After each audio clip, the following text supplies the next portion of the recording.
Bagaimana kabarmu hari ini? Semoga sehat selalu ya. Hari ini kita akan belajar tentang upaya keseimbangan dan pelestarian sumber daya alam. Kita akan lanjut dari materi yang kemarin. Nah, sekarang kita akan membahas tentang sikap yang mencerminkan menghargai sumber daya alam. Nah, di sini ada contoh-contoh sikapnya dan juga penjelasannya. Yang pertama, contoh sikapnya adalah mengambil nasi secukupnya. Kenapa kita harus melakukan itu?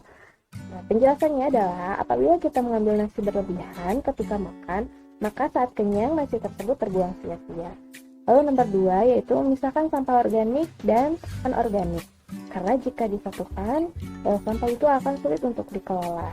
Nah, sampah organik dapat dijadikan pupuk dan sampah anorganik dapat didaur ulang sehingga tidak mencemari lingkungan sumber daya alam. Yang ketiga yaitu merawat tanaman di lingkungan sekitar. Di sini kita yaitu menjaga keseimbangan dan kelestarian tumbuhan. Yang keempat, menghemat pensil. Kita tahu bahwa pensil itu terbuat dari kayu yang dihasilkan dari pohon. Ketika kita menghemat pensil, artinya kita sudah menjaga kelestarian granit, tanah liat, dan juga pohon. Yang terakhir yaitu memanfaatkan barang-barang bekas. Yang kita dapat yaitu kita dapat mendatangkan uang, juga dapat menjaga lingkungan dari pencemaran yang berdampak buruk bagi kehidupan. Selanjutnya yaitu kita akan membahas sedikit tentang sumber daya alam yang ada di hutan. Apa saja sih manfaat hutan?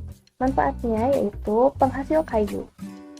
Selanjutnya yaitu sumber makanan dan juga sebagai paru-paru dunia. Lalu juga mencegah banjir dan longsor, sumber air bersih dan rumah bagi para hewan.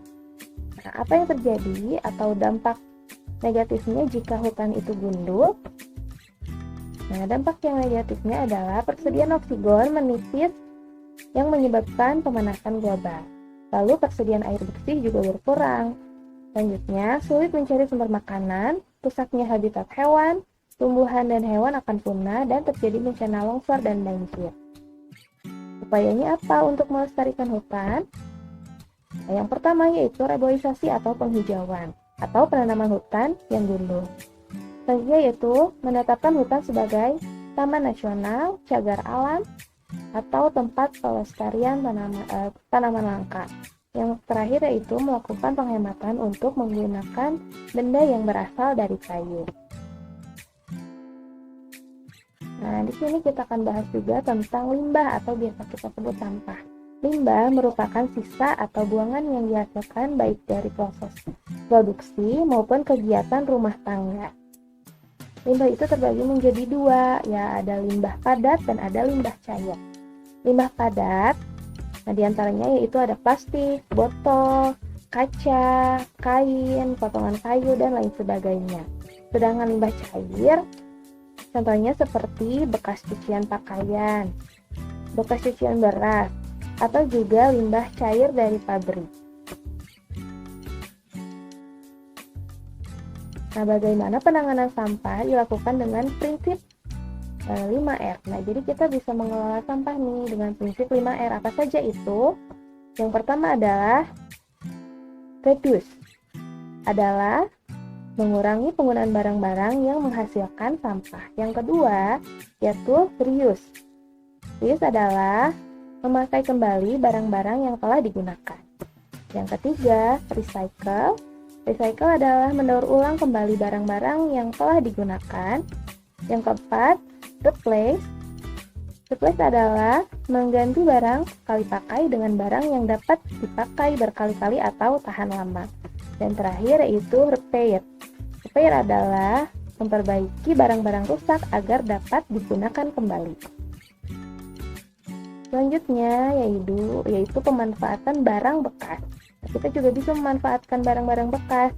Contohnya seperti yang pertama nih ada on the wheel sepeda atau sepeda motor. Kita bisa manfaatkan misalnya menjadi mainan atau menjadi robot-robotan. Nah, ketika kita sudah memanfaatkan barang bekas itu, apa nih sumber daya alam yang terbantu penghematannya? Yaitu biji besi. Nah, yang kedua misalnya botol plastik. Bisa kita manfaatkan menjadi kerajinan. Sumber daya alam yang terbantu apa? Yaitu minyak bumi sebagai sumber energi pabrik plastik. Yang ketiga, misalnya perahu yang rusak.